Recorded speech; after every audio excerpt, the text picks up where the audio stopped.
아침에 손이 붓는다면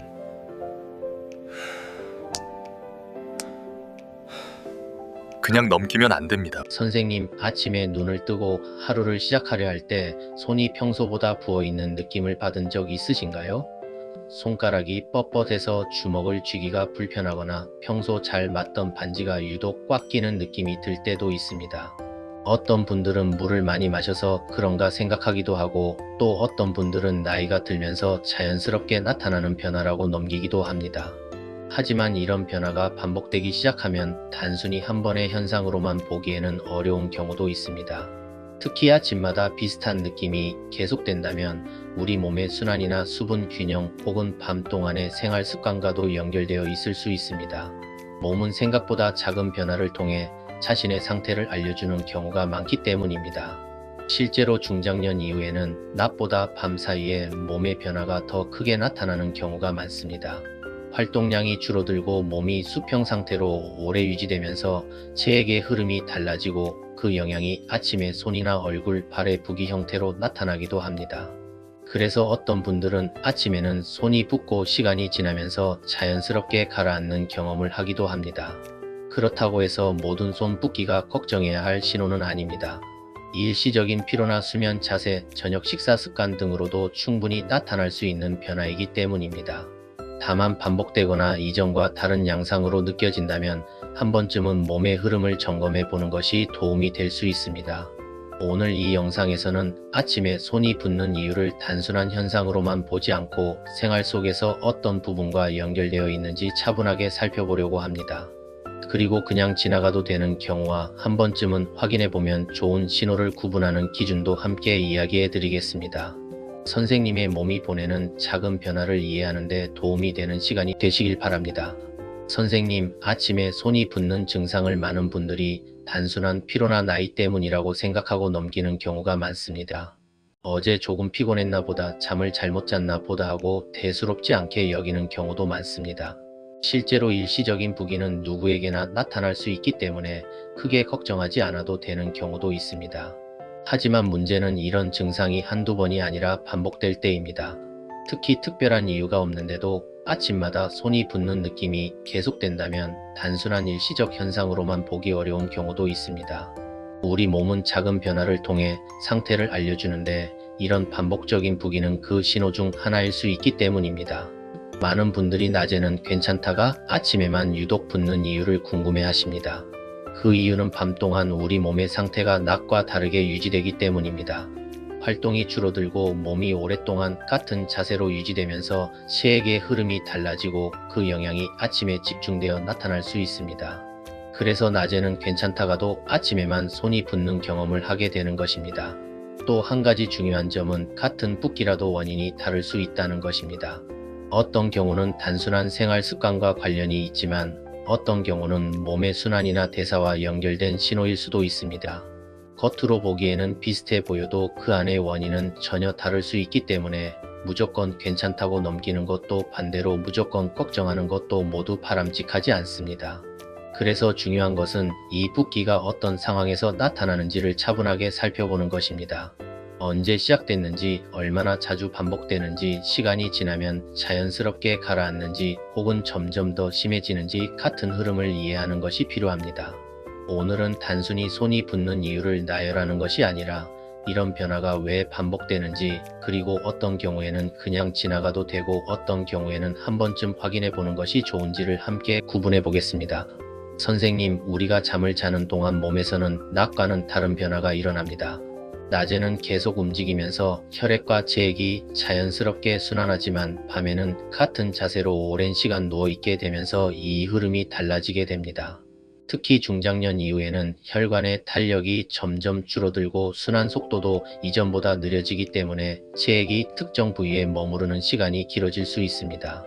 그래서 같은 시간을 자더라도 젊을 때와는 다른 몸의 반응이 나타날 수 있고, 그 변화가 아침에 손이나 얼굴에 붓기로 나타나는 경우가 많습니다. 이때 중요한 것이 바로 체액의 이동입니다. 우리가 서 있거나 앉아 있을 때는 중력의 영향으로 체액이 자연스럽게 아래쪽으로 내려가지만, 누워 있을 때는 몸 전체에 비교적 고르게 퍼지게 됩니다. 이 과정에서 평소보다 손과 같은 말단 부위에도 체액이 더 머무르게 되면서 아침에 일어났을 때 붓는 느낌이 생길 수 있습니다. 특히 밤 동안 몸을 거의 움직이지 않는 상태가 오래 지속되면 체액이 원활하게 순환되지 못하고 일시적으로 정체되면서 이런 변화가 더 뚜렷하게 나타날 수 있습니다. 또한 밤 동안에는 혈액순환뿐만 아니라 림프의 흐름도 중요한 역할을 합니다. 림프는 우리 몸의 노폐물과 수분을 배출하는 통로 역할을 하는데 이 흐름이 원활하지 않으면 특정 부위에 수분이 쌓이면서 붓기로 나타날 수 있습니다. 특히 활동이 줄어드는 밤 시간에는 림프 순환이 느려지기 때문에 손과 같은 말단 부위에서 이런 변화가 더 쉽게 나타날 수 있습니다. 그래서 아침에 손이 붓는 현상은 단순한 문제가 아니라 밤 동안의 순환 변화와 체액 이동이 함께 만들어낸 결과로 이해할 수 있습니다. 선생님, 아침에 손이 붓는 이유 중에서 가장 흔하게 연결되는 부분이 바로 수분 정체입니다. 우리 몸은 하루 동안 섭취한 물과 염분을 균형 있게 조절하면서 필요한 만큼만 유지하려고 합니다. 그런데 이 균형이 잠시라도 흐트러지게 되면 몸 안에 머무르는 수분의 양이 늘어나면서 붓기 형태로 나타날 수 있습니다. 특히 밤 시간에는 활동이 줄어들고 땀이나 움직임을 통한 수분 배출이 적어지기 때문에 낮보다 체액이 더 쉽게 쌓일 수 있는 환경이 만들어집니다. 이와 함께 중요한 요소가 바로 염분 섭취입니다. 저녁 식사에서 짠 음식을 많이 드셨거나 국물 위주의 식사를 하셨다면 몸은 자연스럽게 수분을 더 붙잡으려는 반응을 보이게 됩니다. 염분이 많아질수록 체내에서는 이를 희석하기 위해 더 많은 물을 저장하게 되는데 이 과정에서 남은 수분이 손이나 얼굴처럼 눈에 보이는 부위에 붓기로 나타날 수 있습니다. 그래서 어떤 날은 유독 아침에 손이 더 붓는 느낌이 드는 경우도 있습니다. 또한 늦은 시간에 수분 섭취도 영향을 줄 수 있습니다. 자기 전 물을 많이 마시는 습관이 있는 경우 몸이 그 수분을 충분히 처리하지 못한 상태에서 수면에 들어가게 되고 그 결과 아침에 체액이 일시적으로 남아 붓기로 나타날 수 있습니다. 물론 물을 마시는 것이 나쁘다는 의미는 아니지만 시간과 양에 따라 몸의 반응이 달라질 수 있다는 점을 이해하는 것이 중요합니다. 결국 아침 손 붓기는 단순한 문제가 아니라 전날의 식습관과 수분 균형이 함께 영향을 미친 결과로 볼 수 있습니다. 선생님, 손이 붓는 또 하나의 중요한 이유는 혈액순환의 흐름과 깊이 연결되어 있습니다. 우리 몸의 혈액과 체액은 끊임없이 순환하면서 필요한 곳으로 이동하고 다시 돌아오는 과정을 반복합니다. 그런데 이 흐름이 원활하지 않으면 특정 부위에 체액이 머무르게 되면서 붓기가 나타날 수 있습니다. 특히 손과 발처럼 몸의 끝부분은 순환의 영향을 더 민감하게 받는 부위이기 때문에 작은 변화에도 쉽게 붓는 느낌이 생길 수 있습니다. 특히 수면 중 자세도 영향을 줄 수 있습니다. 잠을 자는 동안 손을 몸 아래로 깔고 자거나 팔을 구부린 상태로 오래 유지하게 되면 혈류의 흐름이 일시적으로 눌릴 수 있습니다. 이처럼 한 자세가 오래 유지되면 체액이 원활하게 이동하지 못하고 머무르게 되면서 아침에 손이 뻣뻣하거나 부은 느낌으로 이어질 수 있습니다. 그래서 아침에 일어나 손을 움직이면 조금씩 풀리는 경험을 하시는 분들도 많습니다. 또한 나이가 들수록 혈관의 탄력이나 순환 능력이 예전보다 느려질 수 있습니다. 이는 자연스러운 변화이지만 활동량이 줄어들거나 같은 자세로 오래 있는 시간이 많아질수록 그 영향은 더 크게 느껴질 수 있습니다. 결국 아침 손 붓기는 단순히 밤사이 생긴 현상이 아니라 순환의 속도와 자세, 생활 패턴이 함께 만들어낸 결과라고 볼 수 있습니다. 이 흐름을 이해하는 것이 중요한 이유는 작은 습관 변화만으로도 충분히 개선될 수 있기 때문입니다. 선생님, 지금까지 말씀드린 내용이 생활 습관과 관련된 자연스러운 변화라면 한 가지 더 꼭 구분해야 할 부분이 있습니다. 바로 몸이 보내는 신호인지 확인하는 것입니다. 손 붓기가 단순히 아침에 잠깐 나타났다 사라지는 수준이라면 큰 문제가 아닐 수 있지만 시간이 지나도 계속 남아있거나 점점 더 자주 반복된다면 이야기가 달라집니다. 특히 이전에는 없던 변화가 갑자기 나타났다면 그 흐름 자체를 한 번쯤 주의 깊게 살펴보는 것이 필요합니다. 예를 들어 손 붓기와 함께 손가락이 잘 구부러지지 않거나 관절이 뻣뻣하게 느껴지는 경우 또는 붓기가 하루 종일 이어지는 경우에는 단순한 수분 문제를 넘어 다른 원인을 함께 생각해 볼 수 있습니다. 또한 손뿐만 아니라 얼굴이나 발까지 함께 붓는 느낌이 반복된다면 몸 전체의 균형과 관련된 변화일 가능성도 있습니다. 이런 경우에는 단순히 오늘 좀 부었네 하고 넘기기보다 언제부터 시작됐는지, 얼마나 자주 나타나는지 흐름을 기록해 보는 것이 도움이 됩니다. 또 하나 중요한 점은 변화의 속도입니다. 천천히 나타나고 금방 사라지는 붓기는 비교적 자연스러운 흐름일 수 있지만, 갑자기 심하게 붓거나 이전과 다른 양상으로 나타난다면 몸이 보내는 신호일 가능성을 더 신중하게 바라봐야 합니다.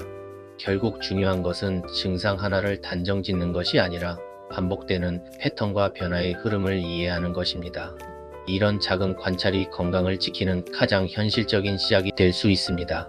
선생님, 지금까지 손이 붓는 이유를 살펴봤다면 이제는 실제로 어떻게 관리하면 좋은지 생각해 볼 차례입니다. 가장 먼저 중요한 것은 저녁 식습관을 조금만 조절하는 것입니다. 짠 음식이나 국물 위주의 식사는 체내 수분을 붙잡는 원인이 될 수 있기 때문에 저녁에는 가능한 한 담백한 식사를 선택하는 것이 도움이 됩니다. 또한 자기 전 과도한 수분 섭취는 피하고 물은 하루 동안 나누어 마시는 습관을 들이는 것이 좋습니다. 이런 작은 변화만으로도 아침 붓기의 정도가 달라지는 것을 느낄 수 있습니다. 다음으로는 수면 자세와 가벼운 움직임을 함께 신경 써보는 것이 좋습니다. 잠을 잘 때 손이나 팔이 눌리지 않도록 편안한 자세를 유지하고 한쪽으로 치우치지 않게 몸의 균형을 맞추는 것이 중요합니다. 아침에 일어났을 때는 손을 가볍게 쥐었다 펴거나 손목을 돌리는 간단한 움직임만으로도 순환을 돕는 데 도움이 됩니다. 특별한 운동이 아니어도 이런 작은 움직임이 쌓이면 체의 흐름을 자연스럽게 풀어주는 역할을 합니다.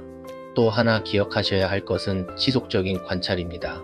하루 이틀의 변화보다는 며칠, 몇 주 동안의 흐름을 살펴보는 것이 더 중요합니다.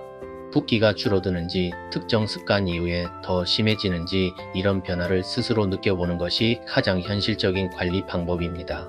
결국 건강관리는 거창한 방법이 아니라 작은 습관을 꾸준히 이어가는 데서 시작됩니다.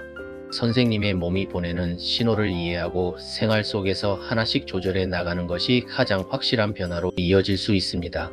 선생님, 오늘 말씀드린 내용을 정리해보면 아침에 손이 붓는 현상은 단순히 한 가지 이유로만 설명되는 것이 아니라 수분 균형, 혈액순환, 수면 자세, 그리고 생활 습관이 함께 영향을 주는 결과라고 볼 수 있습니다.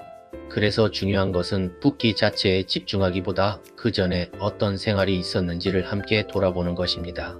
어제의 식사, 수분 섭취, 잠든 자세 같은 작은 요소들이 모여 오늘 아침의 몸 상태를 만들어낸다는 점을 기억하시면 좋겠습니다. 그리고 무엇보다 중요한 것은 지속적인 관심입니다. 몸은 갑자기 큰 신호를 보내기보다는 이렇게 작고 반복적인 변화를 통해 먼저 알려주는 경우가 많습니다.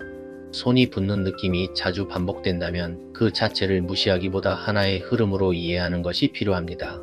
반대로 일시적으로 나타났다 자연스럽게 사라지는 경우라면 과도하게 걱정하기보다는 생활 습관을 점검하는 계기로 삼는 것이 더 도움이 될 수 있습니다. 결국 건강은 이런 작은 신호를 어떻게 받아들이느냐에 따라 방향이 달라질 수 있습니다. 선생님, 오늘 영상이 도움이 되셨다면 구독과 좋아요로 함께 해주시고 비슷한 경험이 있으셨다면 댓글로 나눠주시면 많은 분들께 도움이 됩니다. 앞으로도 몸이 보내는 신호를 쉽게 이해할 수 있는 이야기로 찾아뵙겠습니다. 지금 이 순간부터라도 자신의 몸을 한 번 더 살펴보는 것, 그것이 건강을 지키는 가장 현실적인 시작입니다.